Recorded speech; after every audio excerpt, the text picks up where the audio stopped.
Welcome to the SaaS Factor. Today on the SaaS Factor, we have David Hobbs with us. He is one of our coworkers and just a super cool guy all around. We're so excited to dive into getting to know him today. So welcome, David. Thanks. And $100 well spent on you calling me a super cool guy because you might be the only one to publicly ever do that. My toddler can't say that yet. He thinks I'm cool most of the time, but You are cool. yeah, Yes, we thanks. love you, David, David. tell us a little bit about your background. You've been in tech, you've been in a lot of different industries. So just give the listeners a little bit about you. I came into tech and benefits about 7 years ago, late December of 2017. There's this little company, it's actually a pretty big one down the street called Benefit Focus here in Charleston, South Carolina. A lot of learning.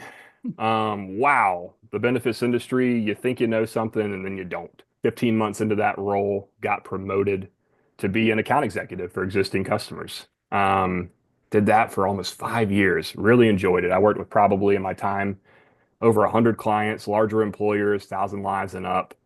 And again, once I started though, I thought I understood it. I thought I was really good. I thought I was sharp. I thought I was a benefits pro. And man, did I know nothing. But I had this opportunity to join a startup. I was employee number 18 or 19. Really, really exciting opportunity. I was a national sales rep. So I had the entire 50 states as my oyster, so to speak.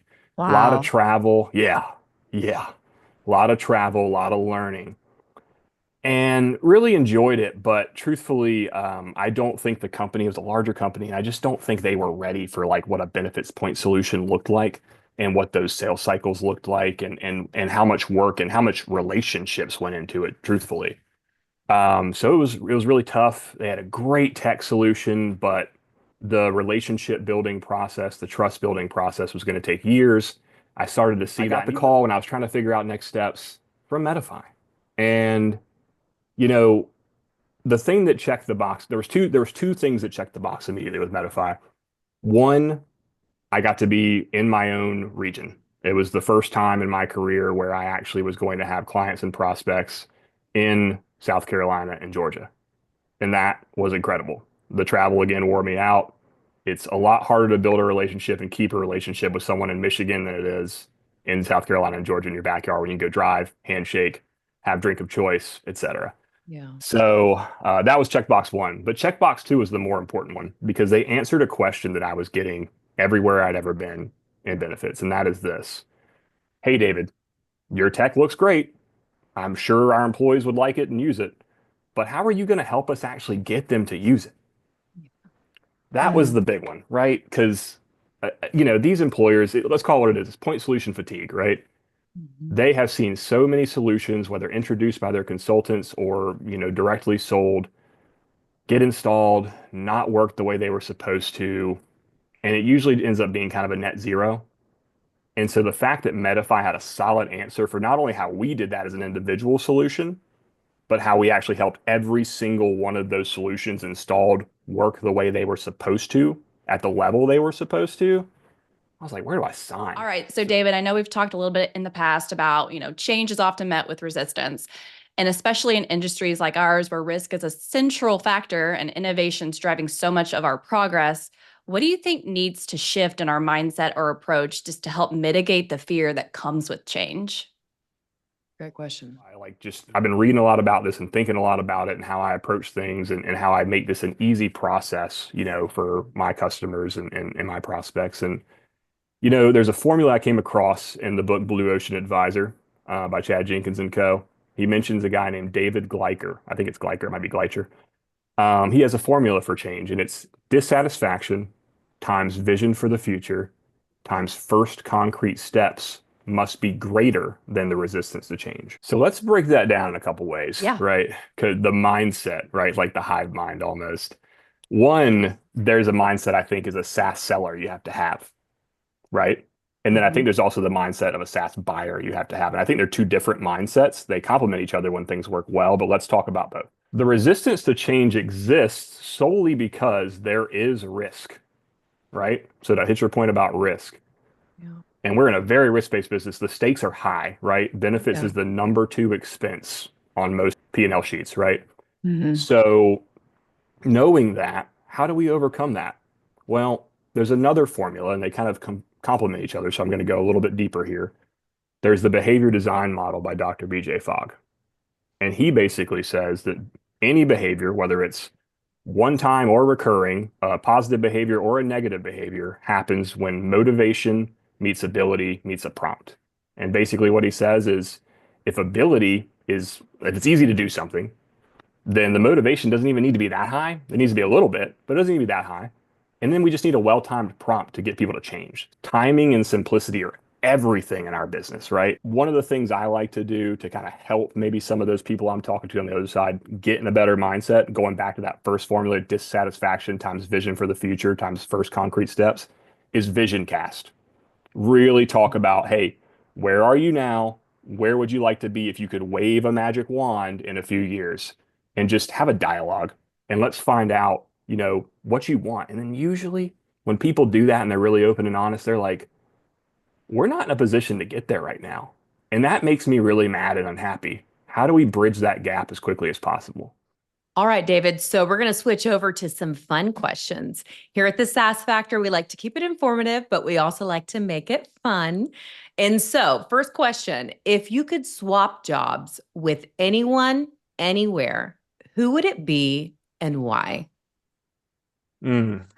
So my mind goes two places. And one is probably really obvious. So I'm just going to say that one first. Like, who wouldn't want to know what it's like to be the president for a day, right? Like, and do I even need to explain the why there? Like, just to know what goes on in the Oval Office and like how many people are coming in. Do I get a baked in nap time? Because there's some rumors that's a thing.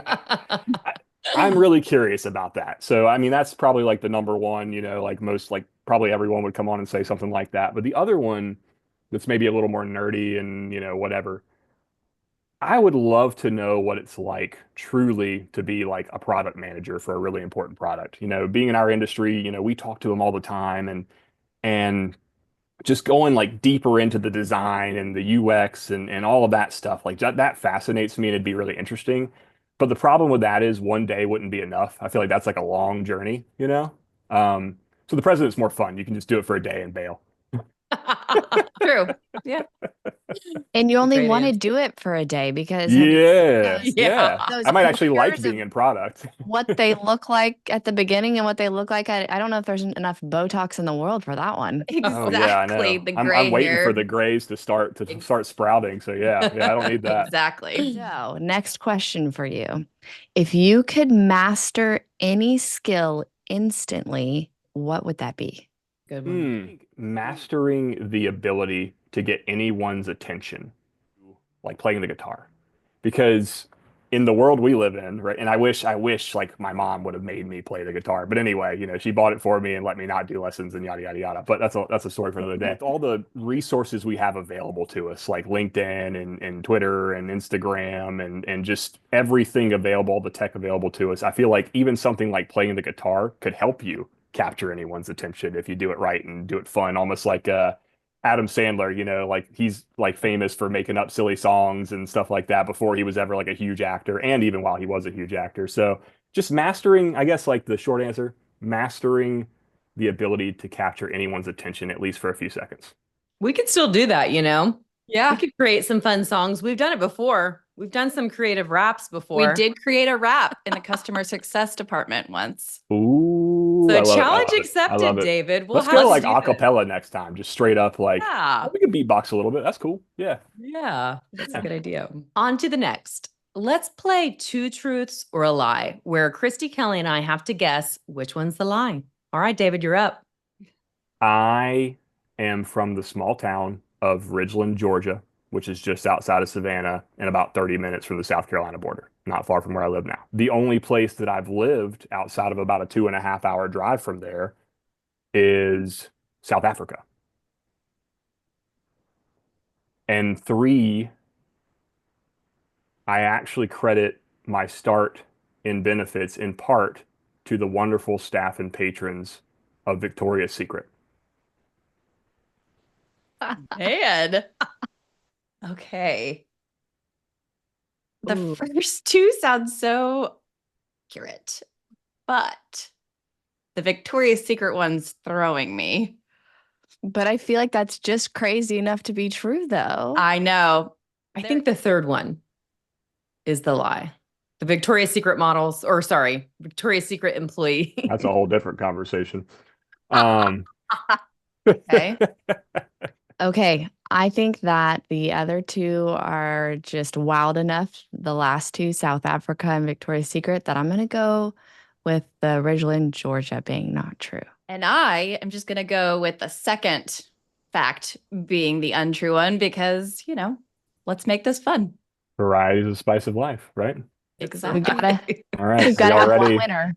Y'all ready for the big reveal? Let's do All right, it. drum roll. Drum All roll. right, yeah, drum roll. Kelly, you're correct. Ridgeland, Georgia is the lie. I'm from Ridgeland, Wow. South Carolina, 30 minutes from the Georgia border.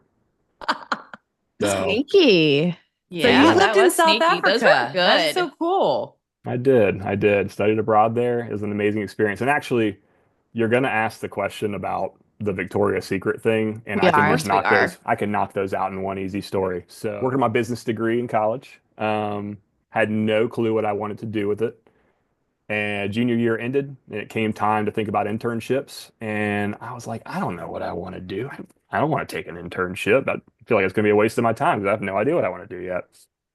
So this opportunity fell in my lap to study abroad in South Africa with a bunch of strangers.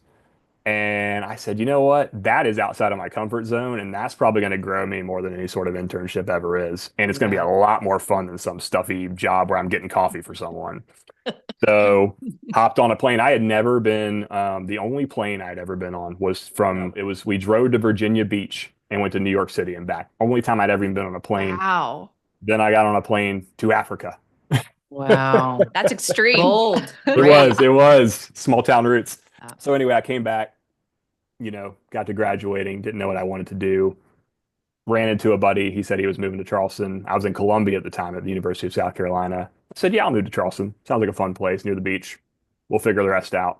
Got the first job I could, which was at a call center called Dial America. My job was to sell debt cancellation programs to people who bought store brand credit cards. So the idea was they'd call in to activate their credit card. Yours truly would answer the phone, and I would upsell them this like $1.99 per month service where if they walked outside and got hit by a bus, nobody would be stuck with their debt. Interesting. 70 to 80% of the calls I got were from Victoria's Secret customers calling in to activate their Victoria's Secret store brand credit card. Wow. Well, I was really good at it. And, someone took a shine to me. I think I was one of the very few people in the call center with a college degree. And they said, hey, why don't you go sit with the folks over there across this giant room? And I said, what do they do? And they're like, oh, yeah, they take overflow calls for Blue Cross Blue Shield. Oh, wow. Okay, interesting. All right. The rest is history. Thank you, Wow. Victoria's Secret. Thanks, Victoria's Secret. That's awesome. That's a great story. I Yeah. love that. Yeah, even before I came to Medify, I was thinking about like the product, when I was interviewing here, and I was like, man, what a cool product. Like I could have used this throughout my entire life, my, working life, right? And I had just had like a procedure done where I'd spent thousands and thousands of dollars out of pocket going to a hospital system because that's where my doctor referred me to because that's where he did the procedures. And if I had known that you could go to some of these other freestanding facilities and things like that and get them at half the cost, I would have gone that route, but I didn't have Medify. And so that just shows that's a use case for why it's so important to have something like this. So true. And So true. the thing about the benefits, we use benefits from cradle to grave. So it's something that we use our entire life. And it looks a little bit different throughout our life, right? And it continues to evolve. And so it's something that, it's going to be I feel around. like a lot of people have the same drive underneath that of wanting to help people. I feel like that's a common denominator when people talk about getting into this industry. It's the drive to help people understand and utilize benefits better. The only people I want to work with, honestly, because I know you're in it for the right reason. So true. So true. Thank you so much, David, for joining us today on the SaaS Factor. Thanks for having me, y'all. This was a lot of fun. And tune in for some future episodes coming from us here shortly. Thanks again for joining us today. See ya.